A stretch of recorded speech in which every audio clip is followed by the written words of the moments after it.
I walk into the bar and see the usual crowd of barflies drinking beer and watching sports. I spot Robert at the back of the bar and wave hi as I walk over. Hey man, how's it going? Hey buddy. Ahoy there, Skipper! Wait, this has happened before. Yeah. She's just always here. She's always here. How is she has 4 kids? Robert and Mary are here? Uh-oh. I brought Mary along. Figured we needed a drinking buddy. Oh man, I was excited to go to know Robert a little better. Now I have to deal with this weird married lady making passes at me. Ugh. Don't look so scared, kiddo. We're just having a drink. Yeah, speaking of which, I think it's time for the first round. What are you having? Beer, something tropical, whiskey straight up. Whiskey straight up. That's what Robert drinks. Yes. A dad after my own heart. You said that earlier. I did? Well, you said daughter. Yeah. See, he loved it. Oh, you see them eggplants? Oh shit! Did you see the eggplants bouncing around? Oh shit, what does it mean? Now the game is picking up. This is what I wanted. Robert orders 3 shots of whiskey and passes them between us. Are we gonna have a threesome? Well, wasn't how I expected my night to be going. Here's to bad decisions and relaxed moral values, fellas. What have I gotten myself into? This is my dream scenario. The situation. Yeah. We all knock back the shots. I almost choke on the whiskey as it burns down my throat. Holy hell, that was a kick. I look over at Robert and Mary, who seem like old pros at this. Yes, they are both drinkers. Yeah. Robert grabs his jacket and throws it on. Let's get marching. Where? What? Whoa. The night's young, Chief. Come on, we're bar hopping. Oh, alright.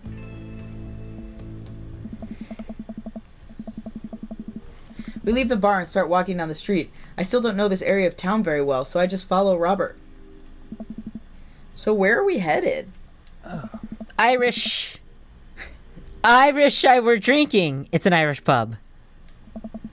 A good pun is the whiskey to my heart. Give it a rest, buddy. Mary hates it. Puns are the lowest form of humor, Quincy. Try harder. Wow, you hate me. Yeah. Ouch, am I gonna be the butt of the joke all night? All because we said no? Jesus, Mary, put your fangs away for a second. That's what I'm saying. We walk into I Wish I Were Drinking. The bar is pretty much the same as Jim and Kim's, except for the old-timey Irish memorabilia on the wall. Next round. What are we having? What are you having? Whiskey hasn't failed me yet. Beer might be good. Do they make fruity Irish cocktails? You take this one, Mars. Beer before liquor, never been sicker. Look up before beer, you're in the clear. Yeah, should we do a beer? Sure. It might be a Or should we myth. stick with... You think that's a myth? Might be a myth. I don't know. Is it not? Because why would it matter the order of how things mix in your stomach? I don't know.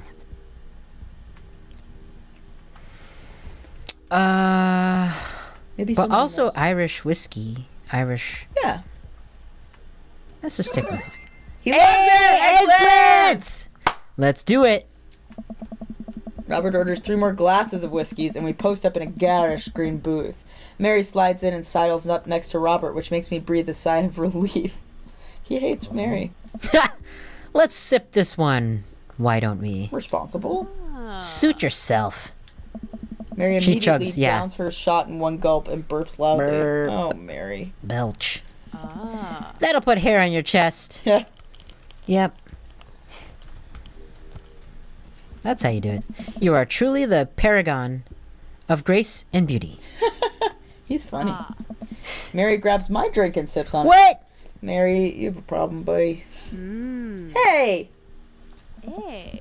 Quincy, be a dear and get us another round, will ya? Wow.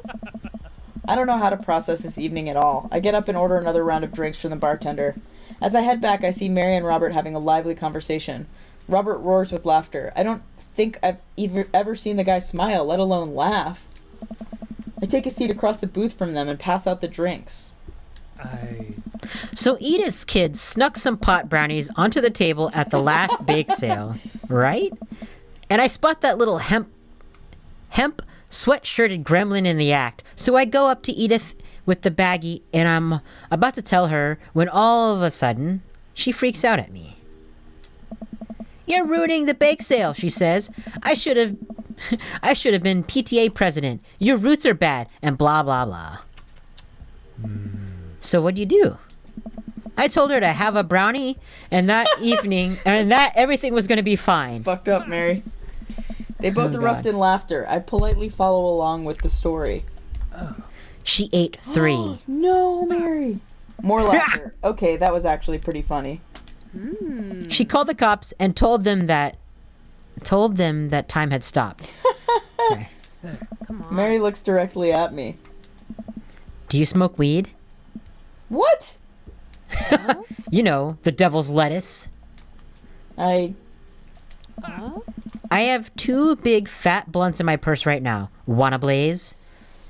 I would say no, just because, like, what if Amanda needs to, like, you're a dad, and what if you can't get too fucked up, because, like, what if Amanda needs to go to the hospital or something? Like, I think he could probably, I don't know what this says about my ideas of parenting, but I'm like, I think he could probably smoke weed or get drunk, but, like, if he starts mixing them, he might get really fucked up. Yeah. What? No. I'm a law-abiding citizen. You with the feds? Oh, so none of them are even options to do it. Well, I wonder if you with the feds is like, yeah, I'll do it, but like, you're not like a narc, are you? Right. Yeah, maybe you with the Undercover. feds. He is peer pressuring me with his eyes. Yeah. I worked hard for what I have, and no 2-bit corner boy is gonna drop the dime on me. So you take what you're pushing somewhere else, and I'll keep running my business the way I want it run. What? Remember, you come at the king, you best not miss. What the fuck? Jesus, kid, dial it back. He loved it. Eh. Robert giggles helplessly. It kind of looks like they're holding hands. They kind of are. Hey. I'm just kidding, cowboy. She hates me. Lay off the kid, Mary. He might... Why are they calling me a kid? He might not be used to your brand of humor. Fine, fine. We sit around and sip our drinks, people watching and cracking jokes. After a little bit of time, I begin to warm up to Mary. Her jokes become much funnier and much less scary. But it seems like she's not going anywhere anytime soon. I just wanted some alone time with Robert. I wonder if I can get her to leave somehow. Yeah. Isn't Joseph wondering where you are? Lots of eligible bachelors around here, huh? Could you get the next round? Ooh. That's a tough call, right? I would not bring up Joseph. No. Eligible bachelors, I think, might be too direct to be like, you cheat on your husband, right? Yeah. Maybe just get the next round. Yeah. You trying to ditch me, pal? I know. Because if you're trying to ditch me, you can just tell me to scram. No, it's fine. Quincy wants alone time with his new best buddy, Robert. Read you loud and clear. The wingman breaks formation to pursue their prey. Huh. Now, if you fellas will excuse me, Mary needs to sink her teeth into a helpless boy. Jesus. Go with God. Nice seeing you. Deuces, nerds. Mary gets up and saunters over to a younger looking guy at the bar. She grows on ya. She's grown on me. Does she, though? I feel like she kind of delights in making men suffer. Well, she does. See? I knew I liked her. But what about her and Joseph? What about him? You know, they're married, and she definitely tried to get in my pants the other night, and I gestured to her across the bar where she's making goo-goo eyes at that young guy from before. He looks like he's being held hostage. Oh, no. Oh, that's just the thing she does. She's harmless. Tell that to the boy she's hanging off of. Poor kid looks like he's seen war. Robert lets out a hearty laugh. Hey, I got him to laugh. Aw, man. You know I pegged you for one of those straight-laced types. Oh, don't worry. I got pretty wild back in my day. He has pink hair. Yeah, still got a little wild in you. Would you like some? You know it. There's so much wild in me. I have a child I need to care for. In all caps. There's so much wild in me. That one? Yeah. Okay. I got so wild, I've got a whole safari in there. Just really wild all the time. Oh, he didn't like it. Is that no? I think that That's was bad, right? I think that was a bad. Damn. Robert orders a couple more rounds of shots. I gulp. What am I getting myself into? Think you can go shot for shot? Oh no. There's only one way to look cool here. I grab the shot closest to me and down it. Robert looks impressed. He takes his shot and knocks it back. That's one. So, what do I even talk about? He's so cool and probably hates small talk. So how are things? I hate small talk. Yep. Okay. Too many people, and this isn't necessarily you, but too many people think that they have to fill the dead air with noise. Personally, I think they're afraid of the silence, or they're afraid of what the other person is going to think of the silence. If you want some unsolicited advice, just learn to be comfortable with silence. Wow, you're a dick. Nothing wrong with two people sitting in silence and drinking whiskey. Oh, all right. Robert and I sit in silence and drink whiskey. I take in the rest of the bar. Patrons laughing, playing darts, spilling beer. Mary giving the hard sell to that young man. The young man pretending he got a phone call from one of his friends. Huh, maybe silence is nice sometimes. Disagree. So, you ever kill a man? Oh my god, Robert, you're insane. I choke on my drink. Yeah. Excuse me? You know, watch the life drain from someone's eyes. It's not just their life, you know. It's their hopes and dreams draining away. Every memory and experience they've ever had. Gone. You know, when we first saw him, we were like, he's a spooky vampire who looks like he's gonna kill us. I think that we were right. Yeah. No. Great. Me neither. Robert knocks back his shot and motions for me to do the same. I reciprocate. I'm just messing with you. Relax. You're such an asshole. I want to make out with you. I laugh nervously. Or am I? I laugh nervously again. We sip more whiskey and people watch some more. Mary has her sights set on another man after the other one excused himself to the bathroom and I assume crawled out of the window. Gosh, this whiskey is hitting me hard.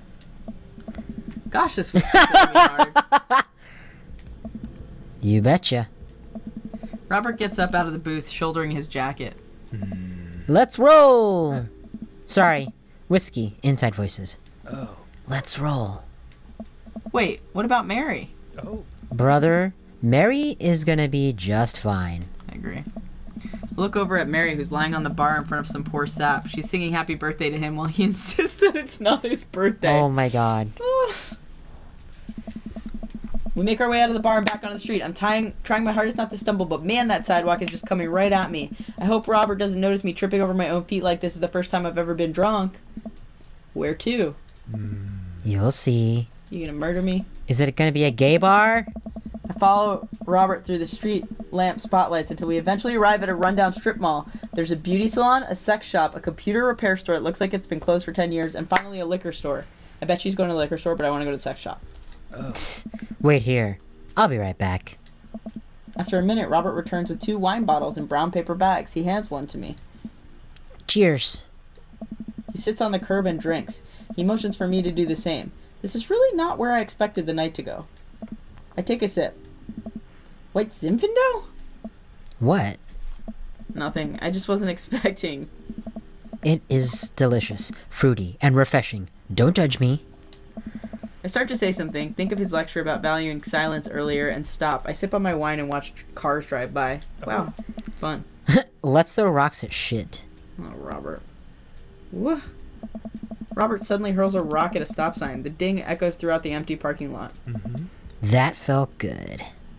He presses a stone into my free hand. Now you try. I don't know. With feeling. I look at the rock in my hand and look at the stop sign. Back at the rock, back at the stop sign. I know what has to be done. I got a problem with authority. I'm sorry. This one's for you, Pappy. Authority? Yeah, that's what Amanda says. So maybe it's a clue. Yeah. I I got a problem with authority! had a problem with authority. He loved it. See, I bet you it was a clue. Yeah. I hurl the rock at the sign. It sails over the stop sign right into the window of a parked car, leaving a crack. Oh, fuck. Get out of there, man. Dude, run! No, leave a note. I leap up and dart into the nearest alley, wine in hand. I can hear Robert's footsteps behind me. After I'm sure I'm far enough away from the cracked window that I'm no longer culpable for this heinous crime, I stop to catch my breath. Maybe we strike rock throwing from the to-do list. It was your idea. Yeah. Agreed. Suddenly, my stomach growls. Oh man, I am starving. Let's get pizza. Can't argue with that. Where's good around here? Actually, I don't even care if it's good. It just needs to be edible and in my mouth in the next 5 minutes. I know just the place. I follow Robert through a maze of alleys and side streets until we eventually end up in front of a tiny hole-in-the-wall pizza joint. The bright Hole red... in the wall, eh? Hole in Just the wall. kidding. Oh. Like a glory hole. Yeah, Never mind. The bright red neon sign reads, Pizza, Pizza, Pizza. Oh my god. That's funny. Ta-da! I can see a few exhausted-looking workers behind the counter tossing dough and pulling piping hot pizzas right out of the stone ovens. My stomach rumbles again.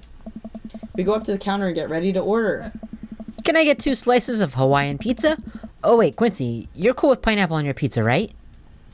Of course, you know. I like pineapple pizza. What about you? I don't, but I'm gonna just say of course. He liked it. Yeah. We wait a minute for our pizza to come out of the oven. I'm practically drooling at the smell. The cashier hands us each a giant slice on paper plate so saturated with grease that I'm worried it will fall apart. We take our pizzas outside and wander through the alleyways as we eat. I take a bite. It's absolutely delicious. Pineapple is truly the best pizza topping. You said it. Man, I feel way better now. You and me both. Let's have sex now. Yeah. We hear noise coming out of a slightly ajar door in the alleyway. Robert looks at me excitedly. Got any more of that wild in ya? You betcha. I'm so tired, but I left my daughter and I should go home to make sure that she's alright. You betcha. Good on ya. Eggplant. So, Robert and I slide the door open and peek inside. It's completely dark except for some flickering light. We slowly creep forward, cautious not to be heard or seen. We're gonna fuck. Shh. Oh, is this a porno theater? Shh. Oh, don't shush me so loud. Shh. We come to the end of the hallway and find ourselves standing in front of a movie screen. Oh, this suddenly makes sense. Does it? Did we really just sneak into a movie theater like a couple of teenagers? No talking during the movie. We look into the audience and are surprised to find that it's almost completely empty, save for a row of a few teenagers in the front. They look annoyed when they notice us. Robert starts making his way to the very back of the theater, and I follow him. We settle in with our wines and try to make sense of this movie. It's a romantic comedy, I think. A young man is frantically trying to get through New York to find the woman that he's finally realized he's in love with. Wow. Kiss already. That's what I'm saying. Yeah. There's nobody kissed yet. You want him to kiss the taxi driver? Hell yeah. The kids down the way notice us heckling. One of them speaks up. Hey man, keep it down. Oh, fuck, it's Ernest. Damn it. Oh, damn, that's Ernest Hemingway, Hugo's kid. Ernest! Hey, Ernest, I know you. It's me, your neighbor. Hi. Ernest turns back around embarrassed. I turn back to Robert. You kiss anyone yet? Turns out that yes, he did kiss someone. He made his way out to a tiny island near New York to profess his love for a woman who for some reason he knew would be there. She tells him that they hit the jackpot. He said that they had, but I think there was some subtext I'm missing here. Boo, love is dead. That's right. Shut up, it's beautiful. Aw. No, you shut up. Oh! Ernest grumbles. The credits start to roll. I stand up. Robert immediately pulls me back down. Hundreds of people worked very hard to make this film happen, and you're going to sit there and appreciate them. I do like to read the credits. But I know a lot of people are like, let's get out of here now. No, it's nice. Yeah. I don't like that Robert's so, like, selfish and pushy, though. Yeah. He keeps dictating everything. Oh, pineapple's fine on your pizza, right? I already ordered it. Sorry. Yeah. Okay. Look at that. Elizabeth Shelton. She worked really hard. I bet she did lots of good wardrobe design. Thank you, Elizabeth Shelton, for this beautiful film-going experience. and Peter Anders probably, catering, fed a bunch of people so that they could have the energy to do their jobs. What a guy. We let the credits roll while Robert individually thanks every member of the crew. Oh my god. Once it's finally over and he makes sure no animals were harmed in the making of this film, we leave the movie theater. We stumble into the theater parking lot, polishing off the rest of our wine. Polishing, eh? Hey, assholes. Out of nowhere, a rock flies through the air and hits me on the knee. My knee! What the hell? Ernest and his friends stand in the alleyway, blocking our exit. Oh, what do you guys want? Why'd you go and throw a rock at my knee? This is my good knee. My orthopedist is gonna be pissed. Ernest tosses another rock up and down in his hands. What's wrong with this kid? You ruined my theater-going experience. Now you have to pay. Oh, well, I don't have any cash on me right now, and, movies got really expensive. Ernest hucks another rock at my other knee. I'm able to jump out of the way, but I didn't properly stretch before physical activity, and I'm probably going to feel super sore in the morning. Oh, yeah. We ruined it for you? That movie was pretty crappy in the first place. Hey, you take that back! That was a beautiful love story with really genuine acting! You call that good acting? What classist mainstream slop have you been served your entire life? Classic... Whatever. What? Whoa. Have you ever seen any Michael Powell? A Matter of Life and Death? 1946? Easily the toughest 5 minutes of love you'll ever witness. Listen, man. No, you listen. That popcorn-ass drivel the mass media is shoving down your throat will only make you dumber and sadder.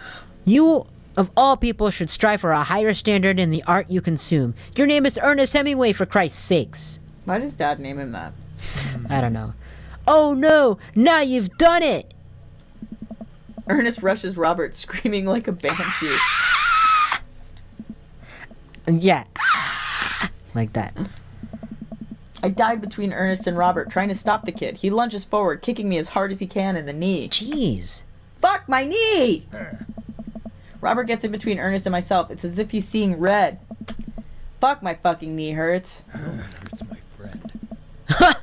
Alright, buddy. Talk like a punk, get hit like a punk. He's a kid, you can't hit him. Robert squares up into a boxer stance.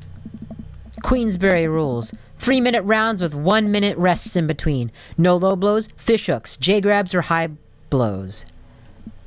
What? How dare you? And how dare you? Don't even think about pulling an illegal turnstile. That's an automatic deduction of 3 points. You'll have to designate a second if you're unable to fulfill your role as a main duelist. One of your friends over there looks like he has enough youthful vivacity to handle it. Hey man, I don't want to get dragged into this. That movie sucked. It's too late. You two are bloodbound. If he dies, you die. Sorry, I don't make the rules. Talk to Queensberry. What the fuck? We're just gonna go. Ernest and his friends warily back away. Robert calls after them. The Queensberry Association will hear about this and consume better content. Once the teens are safely out of earshot, Robert turns to me. Were you about to actually fight that kid? Are you kidding me? I would never hit a child. That would be despicable. Good. Hey. You throw the rules at them, though they always bolt. Nobody wants a Queensberry sanctioned throwdown. But full disclosure, I made half of that up. Wow. See, you don't even have to know the rules. You just make them up. Come on, let's get out of here. Robert and I cool down a bit as we walk back to the neighborhood. I'm so sorry. I get really into the art of filmmaking when I drink. It's okay. I think it's cool how much you like movies. To be honest, I don't know a lot about them myself. Buddy, I got so much to show you. You ever see Sam Fuller? I haven't. Oh boy. Fuller is cash. Thanks for defending my honor. Thanks for the dinner and a movie. Thanks for the adventure.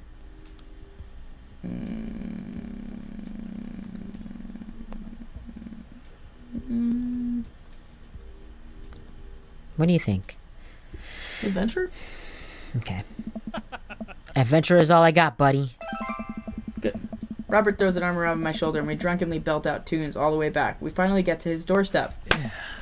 This was an interesting night. I liked it. A smile forms on his cheeks, a rare sight. Let's hang again soon, yeah? Yeah. I linger there for a second, swaying drunkenly in the night breeze. Robert claps me on the shoulder. You've been friend zoned, buddy. Ha! Night, bud. Yep. Robert heads back inside and I stumble my way home. Yeah. I think that might... Date complete. Okay. Oh, we got points. This is our first date. Oh, okay. Oh. We got an A! Okay. Wait. Protective dad. Grill. What's with the grill? Yeah, paranoia. Oh, Mary didn't like us. Yeah. But that's fine. Mary doesn't have to like us. Yeah. We still got an A, right? That's Yeah. good. What's the difference between dad points and daddy points? Dad points is probably with points with our daughter. Daddy is probably with the date or something. I don't know. We have more daddy points than dad points. Yeah. Good. I think we did good. Okay. We got an A. I But think- he friend zoned us. Yeah. Friend zone. Well, thanks for the adventure. Yes. My pleasure. No problem, bud. Yeah. No problem, bud. Have a good night. You have a good night. Or day. Or morning. Or whenever you're watching this. Okay, bye. Fairly well. Drunk darling, I wish that you would. It's such a pretty house in a pretty yard in a pretty neighborhood. God damn it, I wish that it were a metaphor for a feeling or the hardcover of your